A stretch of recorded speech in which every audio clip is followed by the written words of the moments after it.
마태복음 오늘 5장 38절에서 48절까지 말씀 같이 읽습니다. 한 목소리로 읽습니다. 시작. 또 눈은 눈으로 이는 이로 갚으라 하였다는 것을 너희가 들었으나 나는 너희에게 이르노니 악한 자를 대적하지 말라. 누구든지 내 오른편 뺨을 치거든 왼편도 돌려대며 또 너를 고발하여 속옷을 가지고자 하는 자에게 겉옷까지도 가지게 하며 또 누구든지 너로 억지로 오리를 가게 하거든 그 사람과 심리를 동행하고 내게 구하는 자에게 주며 내게 꾸고자 하는 자에게 거절하지 말라. 또 내 이웃을 사랑하고 내 원수를 미워하라 하였다는 것을 너희가 들었으나 나는 너희에게 이르노니 너희 원수를 사랑하며 너희를 박해하는 자를 위하여 기도하라. 이같이 한즉 하늘에 계신 너희 아버지의 아들이 되리니 이는 하나님이 그 해를 악인과 선인에게 비추시며 비를 의로운 자와 불의한 자에게 내려주심이라. 너희가 너희를 사랑하는 자를 사랑하면 무슨 상이 있으리요? 세리도 이같이 하지 아니하느냐? 또 너희가 너희 형제에게만 무난하면 남보다 더하는 것이 무엇이냐? 이방인들도 이같이 아니하느냐? 그러므로 하늘에 계신 너희 아버지의 온전하심과 같이 너희도 온전하라. 아멘. 하나님 아버지, 저희들 아름다운 찬양을 들었던 대로 정말 이 세상의 어두운 것들을 떠나 주님의 은혜와 영광 가운데 주님만 바라보는 시간이 되게 하여 주옵소서.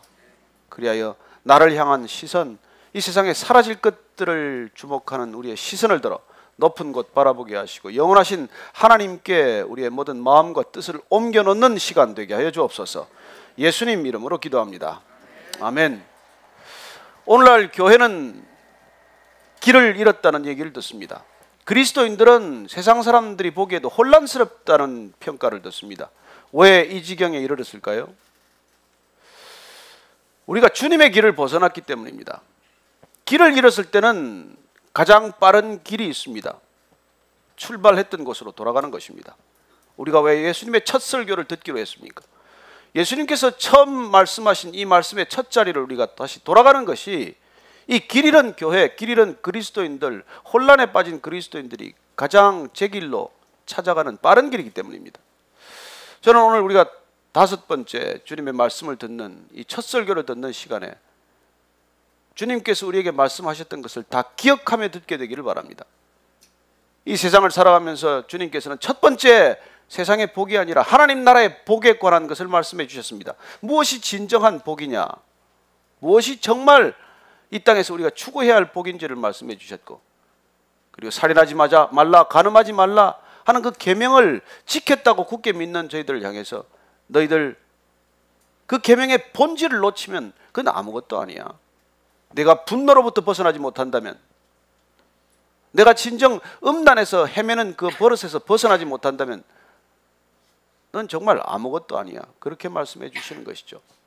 오늘 예수님께서 다시 우리가 살아가면서 그렇게 보복하고 싶은 어떤 그런 꿈틀거리는 우리의 마음, 어떻게 하면 이 원수를 갚을 것인가 그렇게 괴로워하는 우리를 향하여 다시 하나님 나라의 백성은 어떻게 살아가는 것이 대체 그런 삶으로부터 자유하는 삶, 진정으로 승리하는 삶인지를 우리에게 알려주고 계십니다.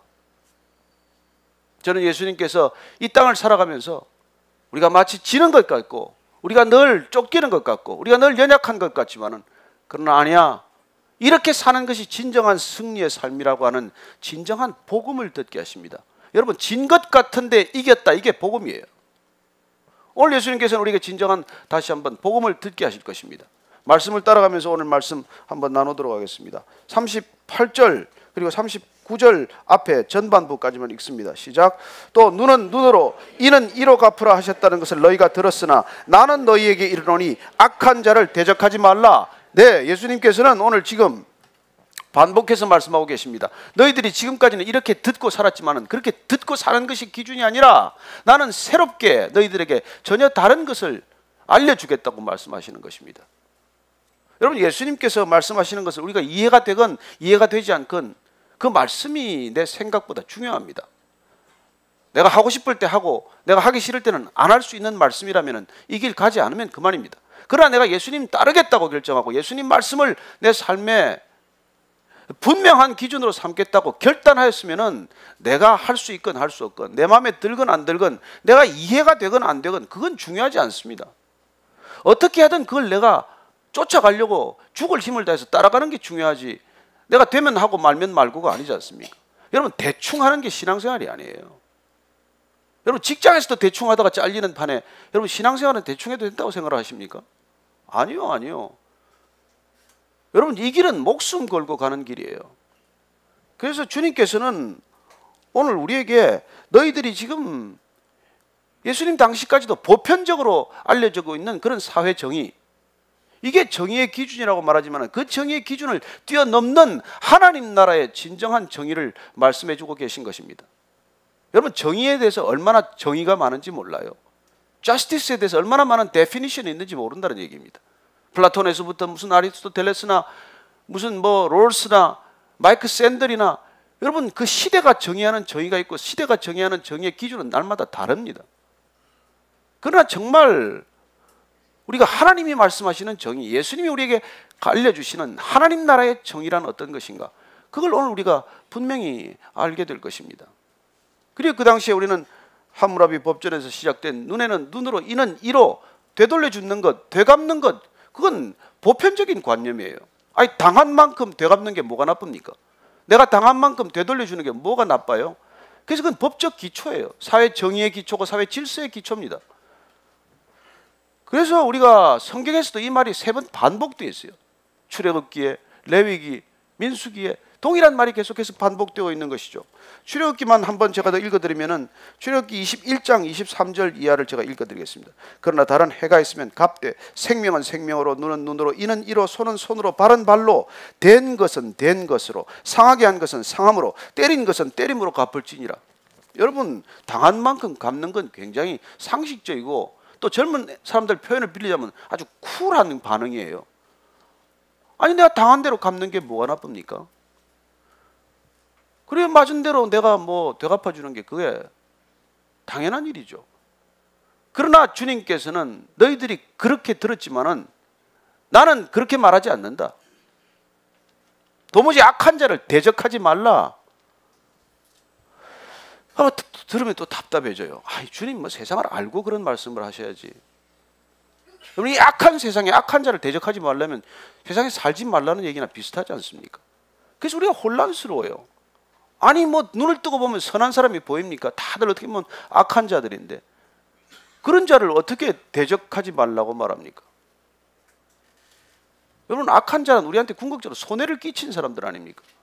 회복할 수 없는 수치를 안겨주었거나 정말 무엇보다도 소중한 내 가족의 생명을 앗아갔거나 내가 정말 전신에 피땀 흘려서 모은 재산을 한 입에 털어갔거나 그런 사람들을 대적하지 말라, 그런 사람들에게 맞서지 말라. 이게 무슨 세상을 사는 기준이 될 수 있습니까? 우리는 갈등을 일으키는 것이죠. 그래서 우리는 말씀 따로 우리가 세상에서 사는 삶은 따로 그렇게 살면서도 갈등이 없는 거예요. 다들 그렇게 사는데 그렇게 살아가는 세상 속에 사는데 예수님이 우리가 그렇게 세상 속에 사는 대로 버려두기 위해서 오시지 않았고 그렇게 살아도 좋다는 뜻에서 말씀하는 게 아니지 않습니까? 그러면 대체 이분은 무슨 뜻을 가지고 이 말씀을 하고 계신 것이고 우리는 어떻게 이걸 받아들여야 하며 어떻게 그 말씀대로 살 수가 있다는 얘기입니까? 그걸 우리가 깨닫거나 발견하지 못한다면 그야말로 참말로 안타까운 헛시간을 보내는 것이죠. 예수님께서는 그렇게 우리가 악한 자를 대적하지 말고 하나님 나라의 백성으로 살아야 가는 방법, 사는 길, 그걸 예시를 하고 계십니다. 4가지 예를 들어주세요. 그게 39절 하반절부터 42절까지 말씀입니다. 같이 다시 한번 읽습니다. 시작. 누구든지 내 오른편 뺨을 치거든 왼편도 돌려대며 또 너를 고발하여 속옷을 가지고자 하는 자에게 겉옷까지도 가지게 하며 또 누구든지 너로 억지로 오리를 가게 하거든 그 사람과 심리를 동행하고 내게 구하는 자에게 주며 내게 꾸고자 하는 자에게 거절하지 말라. 먼저 첫 번째, 오른뺨을 때리거든 왼뺨도 돌려대라. 아이고 참, 여기 뺨 맞아본 적 있습니까? 저는 뺨 맞다가 고막도 터진 적이 있어요. 근데 뭐 돌려대기는커녕 선생님이 계속 때리는데 뭐 돌려댈 틈도 없이 맞았어요. 근데 유대인들에게는 이 오른뺨을 맞는다는 것은 여러분 이건 2배의 모욕을 받았다는 뜻이에요. 여러분 오른손으로 사람을 때리면 왼뺨을 때리게 되어 있습니다. 잠깐 나와 보실래요? 그래서 오른뺨을 맞으려면 이 손등으로 때린다는 뜻이에요. 근데 이건 대등한 사람 취급을 하는 것이 아니라 아주 정말 무시하고 하는 그런 표현이에요. 그러니까 맞는 것도 분한데 그것마저도 인격적으로 대등한 관계에서 맞는 게 아니라 아주 그냥 매몰차게 무시하면서 얻어맞는 모습을 말하는 것이죠. 그렇게 맞았을 때 왼쪽 뺨을 또 대면서 여기도 때리겠습니까? 이런 반응이 어떻게 가능해요? 그럼 주님께서는 도대체 이걸 어떻게 하라고 이런 말씀을 하시는 것입니까? 우리는 여러분 이 뺨을 얻어맞는 상황을 반전시키는 사람이 아니에요. 뺨을 때리고 뺨을 맞는 상황을 반전시킬 힘이 없더라고 하더라도 우리는 그 뺨을 때리는 상황에 반응하는 내 자신을 바꿀 수 있다는 것입니다. 그래서 내가 흥분하지 않고 그리고 그런 상황에 담담하게 대응하라는 거예요. 여러분 이게 내 힘으로 안 된다는 것입니다. 사실은 제가 맞아보기도 하고 때려보기도 했지만 그게 되질 않아요. 근데 언제 됩니까? 내가 살아있어서는 안 돼요. 사실은 내가 죽어야 되는 것입니다. 나는 못해요. 내 안에 그리스도만이 하실 수 있는 일이에요. 그게 사실은 정말 이렇게 뺨을 지금도 제가 엊그제도 누가 어제 이렇게 뭐 카톡을 하나 보내줘서 제가 보니까 그렇게 사는 청년이 하나 있더라고요. 30대 청년인데 그냥 이름도 안 밝혀요. 그냥 예수를 믿는 청년입니다. 그게 자기 소개예요.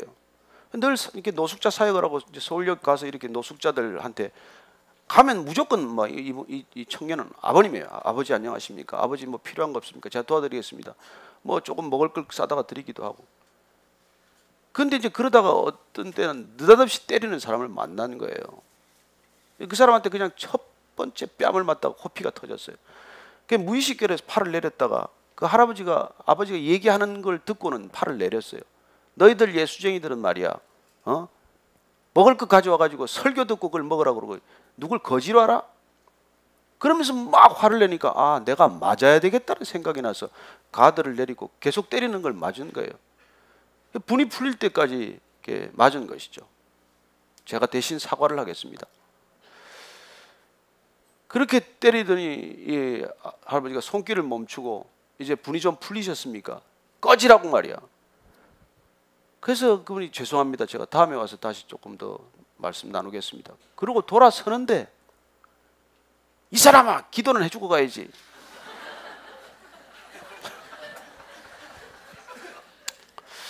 그걸 보면서 그래 이게 복음이라는 거예요. 여러분 세상 사람들이 반응하는 방식대로 하나님 나라가 오지 않습니다. 눈에는 눈으로 이에는 이로 맞서는데 무슨 하나님의 나라가 있습니까? give and take를 통해서 뭐가 하나님의 뜻이 이루어지겠습니까? 왜 예수님께서 이런 말씀을 하실까요? 여러분 우리가 눈에는 눈으로 이에는 이로 하는 이 세상적 기준의 도덕과 윤리적 차원에서는 결코 하나님의 나라가 오지 않는다는 것을 말씀하시는 것이죠. 하나님의 나라는 초월성에서 비롯됩니다. 넘어서는 기준이에요. 이 세상 기준이 아닙니다. 여러분 뭐 잘못한 게 있어요? 그 청년이 찾아갈 이유도 없어요. 그 나이에 클럽이나 찾아다니고 놀러 다니지 왜 그 길 갑니까? 그렇게 찾아가는 것도 우리를 부끄럽게 하는 일이지만 그러나 그렇게 나를 때리는 사람한테 내가 보호하지 않고 나를 내리는 것, 그 행위를 통해서 그분이 예수님을 이렇게 알도록 하는 삶이라는 것이죠. 근데 우리는 그 정도는 그냥 여기 비 오는 날 주차만 해놓고 나가는 날도 그냥 지난주 제가 흥분했어요. 동네 사람들 또 그냥 화를 냈다는 거예요. 여기 그냥 그 차 몇 대 되지도 않는 차를 또 서로 나가겠다고 차를 뽑다가 길을 막아가지고 오가는 사람들 못 가게 만들고. 저는 그런 일을 들을 때마다 제가 이 교회 문 닫아야 된다. 하나님께서 나 성전 닫는 게 있었으면 좋겠다 그런 말을 하셨어요. 무슨 우리끼리 모여서 이게 예배가 됩니까? 동네 사람들을 피곤하게 만들고 열받게 만든다면 이런 기준을 가지고 세상은 전혀 감동하지 않습니다. 이걸 가지고 우리가 예배 드렸다고 어디 나가서 이게 사라지지 않는 거예요. 정말 우리가 말씀대로 산다면은, 한마디라도 말씀대로 산다면은 그 30대 청년이 그런 삶을 살고 있는 거예요. 놀라운 일 아닙니까? 두 번째는 뭐예요? 두 번째는 너를 고발하여 속옷을 가지고 다닐 때 겉옷도 벗어주래요. 여러분, 유대인들은 속옷 겉옷밖에 없어요. 두 벌 가지고 입고 다니는 것입니다. 그러니 속옷을 벗어주게 되면 물론 빚졌겠죠. 그냥 가만히 있는 사람 벗기겠습니까? 뭐 부채 관계가 있으니까 고발했을 터이고, 그래서 속옷이라도 그게 키톤이라고 뭐 아래 위로 통으로 짰으면 그래도 뭐 얼마라도 되니까 그거라도 압류하겠다는 것이죠. 그럴 때 주님께서는 지금 겉옷도 벗어줘라. 여러분, 유대인들은 율법으로도 겉옷은 못 받게 돼서 그 저당도 못 잡혀요. 왜냐하면 밤에 되면 기온 차이가 크기 때문에 그거 없이는 못 삽니다. 그래서 말씀이나 율법을 통해서도 겉옷은 못 주게 돼 있는데 그걸 주라는 거예요. 그럼 예수님 말씀대로 하면 벌거벗는 거예요. 속옷 없고 겉옷 없으면 그냥 아무것도 없는 겁니다. 그러나 예수님께서 내가 수치를 드러내라고 하시는 이 이유가 무엇입니까? 그 사람 앞에 벌거벗 끼운 채로 서 있으라는 게 무슨 말이에요? 저는 이 말씀을 묵상하시면서 예수님은 벌써 십자가가 머릿속에 묵상되는 분이구나, 그걸 알았어요. 여러분, 우리는 십자가상을 버리면 예수님께서 뭐라도 걸치고 있는 것으로 만들어 놓습니다. 그림을 그려도 그렇게 그리고 조각을 해놔도 전부 예수님께서 뭐라도 이렇게 두르고 있는 것으로 알지만 실제로 벌거벗 끼운 채 십자가에 매달린 것입니다. 그러나 예수님은 이렇게 묻는 거예요. 내가 수치스러우냐, 나를 못 박는 사람이 수치스러운가 묻는 거나 마찬가지예요. 여러분, 예수님이 수치스럽습니까? 우리는 수치스럽다고 생각을 해서 그걸 가리지만 아니요. 예수님의 의도는 무엇입니까? 여러분, 하나님의 자녀들이 수치를 겪음으로 해서 세상의 수치가 드러난다는 거예요. 그게 하나님 나라가 임하는 하나님의 방식입니다. 우리가 살아가는 방식이 아니고, 세상 사람들이 사는 꽃 같은 방식이 아니고,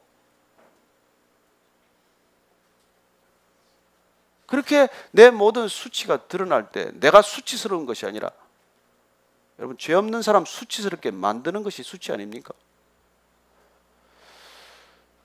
저희들도 그런 일을 당한 경험이 있습니다만은, 여러분, 용서가 안 되죠. 그러나 툴툴 털고 일어나서 나오면, 그러나 우리를 부끄럽게 한다고, 수치스럽게 만든다고 모해하고 모해한 사람들의 수치가 반드시 드러날 줄로 믿으시기 바랍니다. 그래야 언젠가 세상에 수치가 드러날 것입니다. 여러분을 수치스럽게 한 사람들의 수치가 반드시 드러날 것입니다. 여러분, 이 땅에 안 드러나도 하나님께 올라가면 그게 상급이에요. 하나님 때문에 억울한 일을 겪은 게 없으시면 무슨 상급이 있습니까? 우리가 살면서 하나님 때문에 수치스러운 일을 겪지 않았으면 무슨 그게 사랑입니까? 저는 제 아내를 사랑하기 때문에 아내 때문에 수치를 겪는 일이 있습니다. 저는 그게 사랑이라고 생각합니다. 저는 제 자녀들을 사랑하기 때문에 자녀들 때문에 학교에 가서 사죄한 적도 있습니다. 그러나 그게 사랑 아닙니까? 그리고 오늘 주님께서 말씀하시는 것은 세 번째, 오리를 갈 때 심리 가라고 말씀하십니다. 그 당시에 로마의 군인을 염두에 둔 것이죠. 로마 군인들은 민간인들을 차출할 수 있게 되어 있습니다. 그래서 무거운 짐을 가져가다가 민간인 너 이리 와봐 해서 짐을 지어서 오리 갈 수 있어요. 정확히 1마일 갈 수 있는 겁니다. 1.6km죠. 그리고 그 이상은 또 못 가게 법으로 규정을 해놨어요. 그러니까 가자 그러면 딸려가야 되는 것입니다. 그러나 1.6km 갔는데 이제 너 짐을 내려놔. 그럴 때 아니요. 어디까지 가시는데? 제가 끝까지 들고 갈게요. 이게 여러분 인생의 판을 바꾸는 방식이고 하나님 나라를 임하게 하는 방식이고 여기에 복음이 전해지는 방식이라고 말씀하시는 것이죠. 여러분, 이게 이렇게 사는 사람들이 있어요. 그 6일 약국 갑시다 김성호 씨가 이렇게 살다가 성공한 사람 아닙니까? 원래 목사 아들이에요. 얼마나 어려웠는지 몰라. 그러나 성경은 듣고 아버지 설교도 듣고 해서 이렇게 살기로 결정을 했어요. 그는 자기 인생 체력을 1.1이라고 말합니다. 1.1. 2도 아니에요.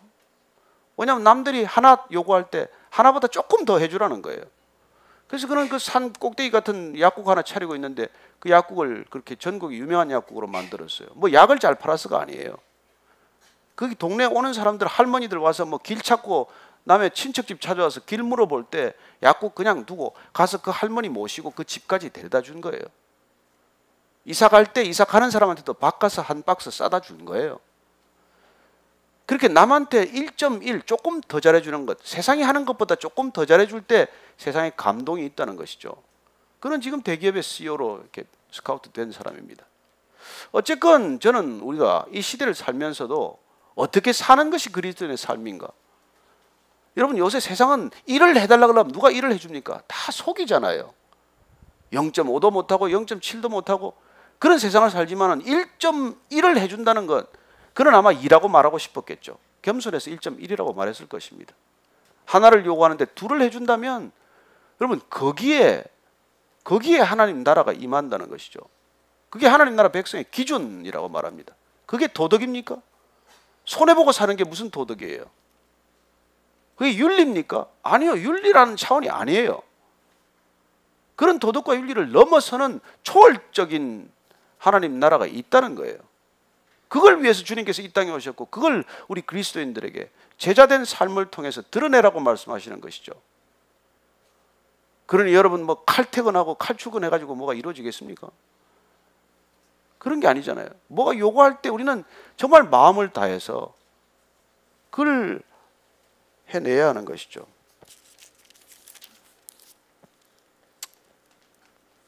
네 번째가 뭡니까?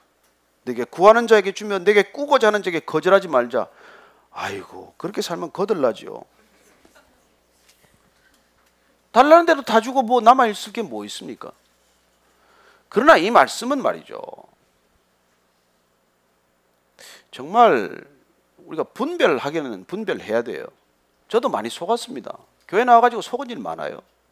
집사 시절에 뭐 그때 그 CEO를 하고 있다고 찾아와가지고 뭐 도와달라고 뭐 이래가지고 그렇게 당하기도 하고, 뭐 심지어 뭐 카드 빚때 몰려서 죽게 생겼다고 해서 도와주고 그랬는데 다 나중에 보니까 또 속은 거예요. 그래서 분별하고 도와야 됩니다, 여러분. 사기꾼한테 속으면 도운 것도 아니에요. 무슨 아편 중독자, 마약 중독자나 무슨 도박 중독자 도우는 게 구워달라고 구워준 게 그게 구워준 거예요? 그냥 돈 날린 거죠. 그렇게 도우라는 게 아니에요. 이 말씀은 정말 우리가 필요, 이웃의 필요, 진정한 필요에 눈을 감지 말라는 거예요. 우리 주변에 필요한 사람들이 있지 않습니까? 반드시 도와야 할 사람들. 그리고 정말 우리가 돕지 않으면 정말 어려운 사람들이, 진정 어려운 사람들이 있지 않습니까? 그런 필요에 눈 뜨는 진정한 어른됨을 보이라는 얘기죠. 사도 바울이 디모데에게 그렇게 가르칩니다. 디모데전서를 보면은 제가 읽어드릴까요? 디모데전서 6장 7절에서부터 10절까지 말씀을 읽으면, 우리가 세상에 아무것도 가지고 온 것이 없음에 또한 아무것도 가지고 가지 못하리니 우리가 먹을 것과 입을 것이 있은즉 족한 줄로 알 것이니라. 부하려 하는 자들은 시험과 올무와 여러 가지 어리석고 해로운 욕심에 떨어지나니 곧 사람으로 파멸과 멸망에 빠지게 하는 것이라. 돈을 사랑함이 일만하게 뿌리가 되나니 이것을 탐내는 자들은 미혹을 받아 믿음에서 떠나 많은 근심으로서 자기를 찔렀도다. 여러분, 돈이 일만하게 뿌리가 아니라 돈을 사랑하는 것이 일만하게 뿌리라고 말합니다. 반대로 하나님을 사랑하는 것이 일만 선의 뿌리예요. 그래서 하나님을 그와 돈을 겸하여 섬길 수 없는 것입니다. 하나님을 사랑한다는 것은 돈으로부터 점점 자유로워진다는 뜻이에요. 소유로부터 점점 자유로워진다는 뜻입니다. 내가 가진 것을 내 것이라고 점점 주장하지 않으며 산다는 것이에요. 그럴 때 우리는 이웃들의 필요에 눈을 뜨게 되고, 달라고 요구하고 찾아오지 않아도 여러분 도움을 베풀게 되는 사람이 되는 것입니다. 저희들 작년에 저희들 헌금을 좀 이웃에 이렇게 우리가 선교 헌금으로 쓰자고 할 때 우리한테 요청한 사람들은 극소수였어요. 뭐 개척교회 누가 뭐 그렇게 요청을 하겠습니까? 우리가 도와야 할, 마땅히 도와야 할 필요를 찾느라고 애를 먹었어요. 어디에 도와야 진정 돕는가? 어떻게 도와야 진정 이분들에게 도움이 될 것인가? 어떻게 해야 익명으로 알려지지 않고 도울 것인가? 그런 걸 고민하면서 도왔던 게 작년 우리가 그거예요. 올해도 마찬가지입니다. 저는 주님께서 오늘 우리 말씀을 통해서 이렇게 세상에 그런 정의라고 말하는 것, 세상의 형평이라고 말하는 것, 그걸 형평과 정의로 너희들은 받아들이지 말아라. 눈에는 눈으로, 이는 이로 갚는 것, 그걸 균형이라고 말하고 형평이라고 말하고 정의라고 말한다면 나는 아니다. 하나님 나라의 정의란 그런 것이 아니다. 이렇게 말씀해 주시는 그 음성을 우리가 들어야 한다는 것입니다. 이렇게 산 사람들이 없겠습니까? 왜였겠습니까? 주님이 이렇게 말씀하시고 사시지 않았다면 누가 예수님을 주님이라고 고백하며 따르겠습니까? 아, 그분 좋은 얘기 하셨다. 그 뭐 황금률이구만 인생에. 그 정도죠. 그러나 주님께서는 이렇게 말씀하시고 이렇게 사셨다는 것입니다. 그리고 주님을 따랐던 스데반도 그렇게 살았다는 거예요. 그리고 사도 바울도 그렇게 살아냈다는 것입니다. 우리가 익히 알지만 손양원 목사님도 그렇게 사셨다는 것입니다.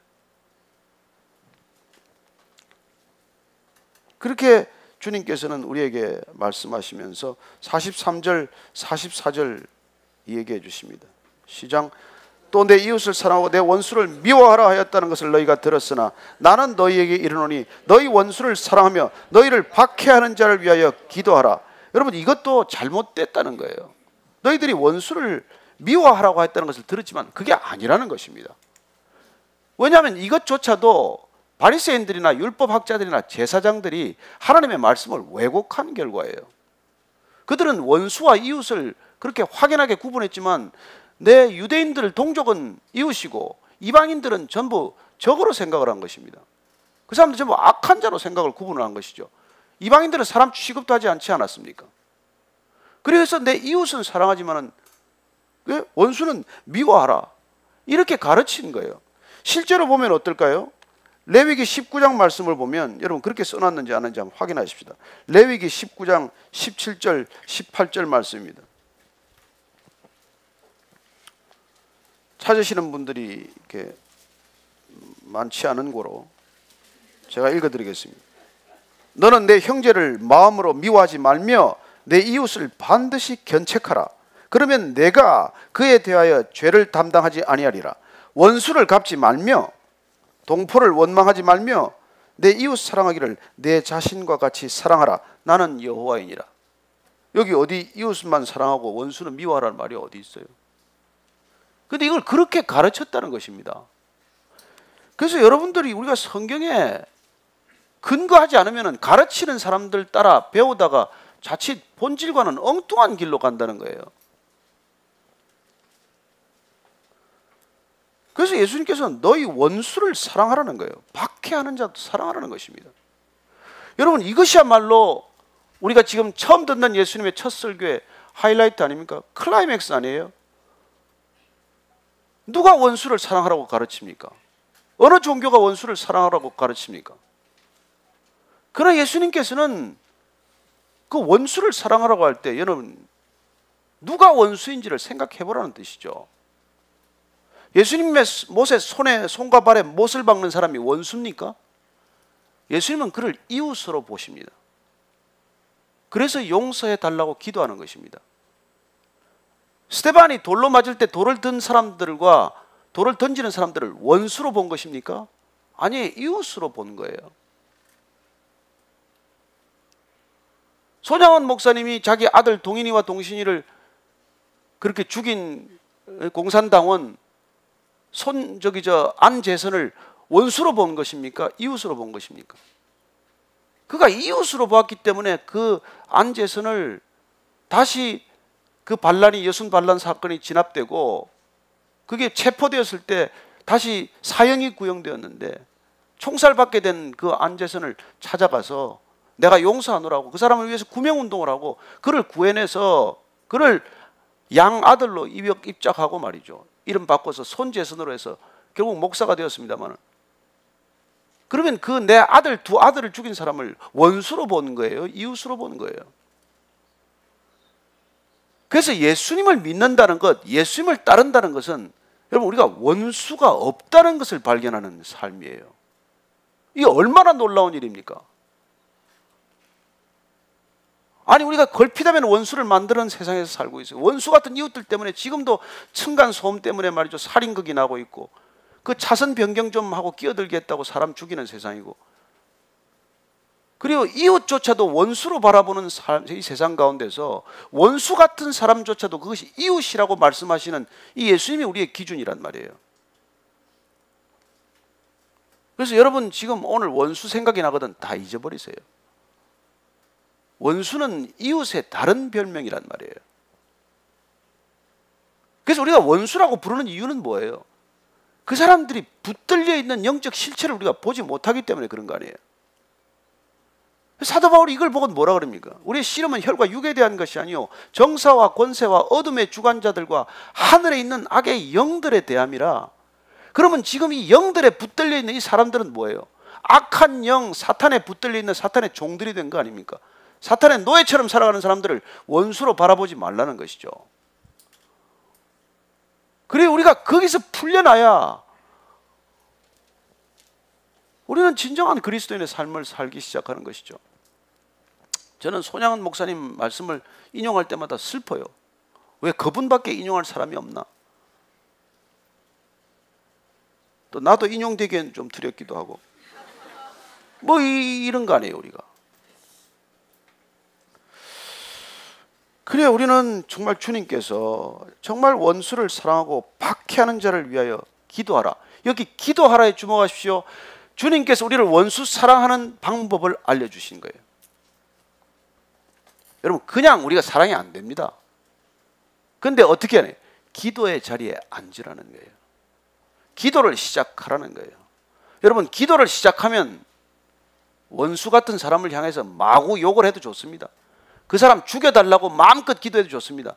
그러나 기도의 자리를 지키면 기도가 바뀔 줄로 믿으시기 바랍니다. 점점 기도가 바뀌어요. 점점 그 사람이 불쌍해져요. 나중에는 그 영혼의 불쌍함을 놓고 눈물을 흘리며 기도를 해요. 그러면 어떤 변화가 일어날까요? 내가 변하거나 그 사람이 변합니다. 그 사람이 뜻밖의 전화를 걸어요. 뜻밖의 찾아오기도 합니다. 식사하자고 말하기도 합니다. 여러분 이 경험을 해야 돼요. 여러분들이 이 경험이 없으면 절대로 우리는 크리스찬이 될 수가 없어요. 그래서 하나님께서는 원수 같은 사람 여러분들한테 붙여놔요. 여러분들이 그 고비를 넘어갈 때까지 원수 같은 사람 사라지지 않습니다. 그게 우리한테 주어진 십자가예요. 그거 지고 따라오라는 거예요. 그게 기쁨으로 변해야 돼요. 그래서 처음에는 죽을 것 같지만 그 인간 생각하면 치가 떨리고 그 인간을 위해서 어떻게 기도할까 생각이 들지만 욕도 해보고 뭐 통곡도 해보고 부르짖어도 보고 그렇게 기도하다가 그 영혼이 불쌍해져서 그래서 그 영혼이 구원에 이르는 걸 봐야 여러분 우리 그리스도인이 되는 거예요. 저는 여러분들에게 그런 간증이 하나씩 다 있게 되기를 축원합니다. 예, 그게 예수님께서 오늘 말씀하시는 거예요. 원수를 사랑하고 박해하는 자를 위하여 기도하라는 것입니다. 이게 진정한 그리스도인 아닙니까? 그런데 어떻게 교회가 이렇게 싸울 수가 있어요? 어떻게 원수처럼 헤어지면 다시는 못 보는 사람들이 되고 맙니까? 무슨 그런 일이 있어요? 아니요. 그걸 교회라고 부르지 마십시오. 이렇게 변하면, 이렇게 살아가면 어떻게 되는지 46절, 47절, 45절 같이 읽습니다. 시작. 이같이 한즉 하늘에 계신 너희 아버지의 아들이 되리니 이는 하나님이 그 해를 악인과 선인에게 비추시며 비를 의로운 자와 불의한 자에게 내려주심이라. 너희가 너희를 사랑하는 자를 사랑하면 무슨 상이 있으리요? 세리도 이같이 아니하느냐? 또 너희가 너희 형제에게만 무난하면 남보다 더하는 것이 무엇이냐? 이방인들도 이같이 아니하느냐? 누가 자기 가족이나 사랑하는 사람이나 형제에게 잘 못하냐? 그 누가 못하냐? 그리스도인들은 그것도 잘 못하는 사람이 있죠. 어떻게 그러냐는 것이죠. 어떻게? 그래서 정말 우리가 이웃을 사랑하는 정도를 넘어서 원수를 사랑하는, 원수를 용납하는, 원수를 포용하는, 원수가 원수 아님을 깨닫는 이런 변화를 내 안에서 일으킬 때 이 변화가 복음이란 말이에요. 여러분, 그래서 복음이란 내 밖에서 싸워서 승전보를 듣는 소식이 아니에요. 여러분, 진정한 신앙은 내 밖에 환경이 변화되는 것을 간증하는 게 아니라고요. 그건 그 다음이에요. 내 안에 어떤 변화가 일어났냐? 하나님께서 내 안에 어떤 변화를 일으키고 계시냐? 그래야 놀랍게도 내 안에서 일어나는 이 변화를 통해서 하나님이 크고 놀라운 일을 행하셨다. 그래서 내가 나를 이겼다. 이게 복음이란 말이에요. 이게 복음의 시작이에요. 여러분, 질게 뻔한데 이겼다가 복음 아니에요? 그게 이 복음이라는 뜻의 첫 번째 출발이에요. 저는 이 땅의 모든 그리스도인들이 밖에서 싸워 이긴다는 간증을 하기 전에 내 안에서의 싸움이 끝나고 내 안에서 나를 이겼다는 그런 간증이 먼저 들리게 되기를 축원합니다. 이게 여러분 예수님 말씀하시는 목적이에요. 그래야 성숙이 일어나기 때문에, 그래야 진정한 어른다움이 시작이 되기 때문에, 내 안에 내가 극복되지 않고서는 그 어떤 것도 허례허식이고 위선에 불과하기 때문에 주님께서 그 말씀을 해주고 계신 것입니다. 저는 이 땅의 모든 그리스도인들이 성숙한 그리스도인 되기를 축원합니다. 우리가 성장을 향해서 질주해오는 세상을 살아가지만은, 그러나 여러분, 성장을 추구해가는 세상 속에서는 결코 우리가 하나님 나라를 살아내기가 쉽지 않아요. 우리가 패러다임을 바꾸지 않는 이상, 이 성장만을 추구하는 이 세상 가운데 우리가 성숙, 진정한 어른스러움을 추구해가지 않으면 하나님 나라가 우리의 삶을 통해서 이루어질 길은 정말 막연할 뿐입니다. 저는 오늘날 교회를 향한 요청이 있다고 믿습니다. 이 시대가 우리를 부르는 소리가 있다고 믿습니다. 그리고 이 마지막 시대를 살아가면서 신음하는 영혼들이 우리를 바라보는 이유가 있다고 믿습니다.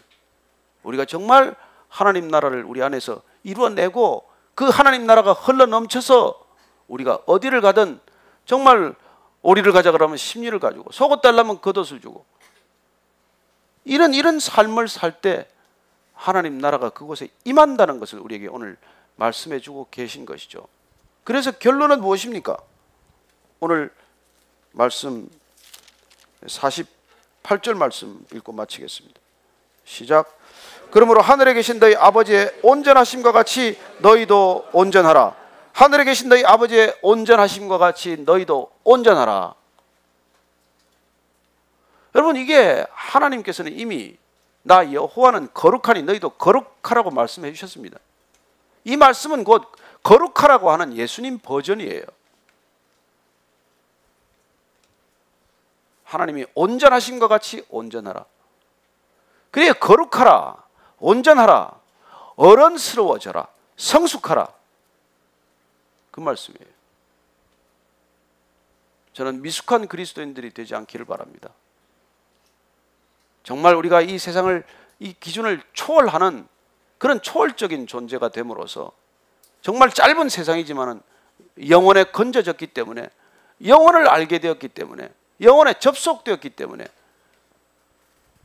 더 이상 목마르지 않고 더 이상 부족함이 없이 이 세상을 담대히 하나님의 사랑으로 증거하면서 살게 되기를 바랍니다. 이게 온전하게 사는 거예요. 이게 하나님의 형상을 드러내는 삶입니다. 그래, 이게 풀 블라썸한 거예요. 완전히 꽃핀 인생입니다. 정말 하나님의 형상을 회복했을 때 우리가 어떤 모습으로 살게 될지 주님께서 가르쳐 주셨고, 그 온전함이 드러난 자리, 그게 십자가라는 것입니다. 사람들이 이해할 수 없는 자리, 그러나 오직 하나님의 지혜만이 알 수 있는 자리, 그 십자가의 자리가 바로 온전의 자리라는 것입니다. 저는 저와 여러분이 그 온전한 자리에서 출발하게 되기를 바랍니다. 그래서 주님께서 우리를 향하여 부르십니다. 너희들이 아무든지 누구든지 나를 따르려거든 자기 십자가를 지고 나를 쫓을 것이니라. 그래요. 그 자리에서만이 이게 가능하기 때문입니다. 내가 죽어야 이 모든 말씀이 가능하기 때문입니다. 내 안에 내가 시퍼렇게 살아서는 절대로 오리를 가자 그래도 십리를 갈 수 없고, 속옷 달라고 그럴 때 겉옷을 줄 수가 없고, 오른뺨을 맞고는 왼뺨을 돌려댈 수가 없는 삶입니다. 그건 억지로 되지도 않는 삶이고 흉내도 낼 수 없는 삶입니다. 그러나 우리가 십자가에서 그분을 만나기만 하면, 십자가의 자리가 그런 하나님의 능력의 자리라는 것을 우리가 믿음으로 고백할 수만 있다면, 우리는 주님이 우리에게 명령하신 삶을 내 힘으로가 아니라 주님의 힘으로 넉넉히 살아내실 줄로 믿으시기 바랍니다. 한 주간 그렇게 사십시오. 그렇게 사시고 다음 주 뵙게 되길 바랍니다. 안 사라지면 안 오셔도 좋습니다. 될 때까지 몇 주간 쉬시다가 되면 오십시오.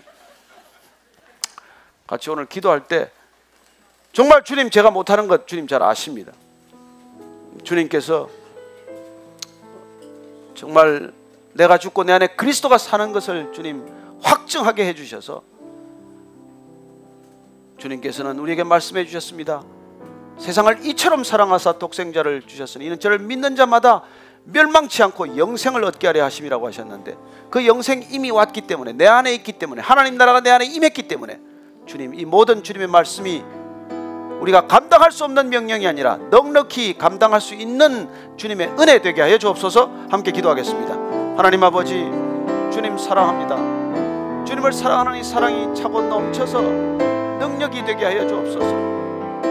하나님, 하나님을 사랑하기 때문에 이 일들이 가능하기를 원합니다. 나의 미숙함으로는 감당할 수 없지만 하나님께서 나를 부르셨고 나를 어른으로 빚어가셨고 진정한 성숙으로 나를 부르셨기에 주님, 넉넉히 이 길 살아내는 우리 모두가 되게 하여 주옵소서. 이 땅에 주님, 정말 탐욕스러운 시대를 살아갑니다. 그러나 주님을 사랑하는 것이 일만 선의 뿌리라고 우리가 고백하오니 주님 사랑하기 때문에 그 악의 모든 뿌리로부터 삼재되는 놀라운 영광이 임하게 하여 주옵소서. 주님 사랑합니다. 하나님 아버지, 나의 힘과 능으로 감당할 수 없는 말씀 주셔서 참으로 곤혹스럽습니다. 그러나 내 안에 내가 죽고 내 안에 그리스도가 사는 것 날마다 고백하게 하시고, 그리고 내 힘과 능으로 감당할 수 없을 때 내 안에 계신 주님께서 이 모든 말씀 살아내게 하실 줄로 믿습니다. 주님, 그렇게 한 주간 살게 하여 주옵소서. 그래야 우리의 삶이 이 세상 가운데 충격이 되게 하여 주옵소서. 예수님 이름으로 기도합니다. 아멘.